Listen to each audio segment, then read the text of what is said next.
Tadbirkorlar bugungi tadbirkorlar uchrashuvimizda sizlar bilan bo'ladigan muammolar, ularga jarayonlar aytasiz, qo'ldan kelgancha yordam berishga harakat qilamiz. Misol siz familiyangizda nima maqsadda kelganini aytasizlar. Sizlar kirit chiqarmoqchi bo'lsangiz kerak hujjatlar aytamiz. Agar boshqa muammo bo'lsa, iloji boricha yechim qilishga harakat qilamiz. Siz nima masalada kelgansiz? 112 bo'yicha. Shu 12 bo'yicha hujjatlar topshirgansiz, to'g'rimi? Hujjatlar topshirgan bo'lsangiz, Shahzod hamma hujjatlarni ko'rib bersa akanikini. Chiqish jarayonida bugun erta chiqadi.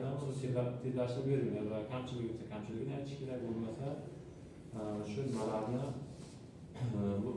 ertasiroq akani ishini hal qilishga harakat qilishimiz kerak. Opa, siz nima masalada kerakasiz?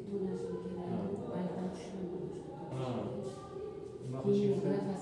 Grafikni chiqarib bo'ldi. Hozir bo'lmasa summalarni yozib, grafiklarni chiqarib Telegramda qo'ying. Aka, siz nima masalada? Bizlar yoshlar 60 qaror bo'yicha.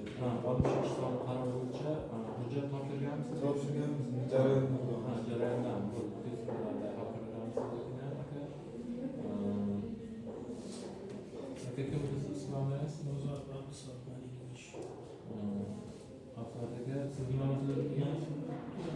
Tur o'qiganman, adovat hali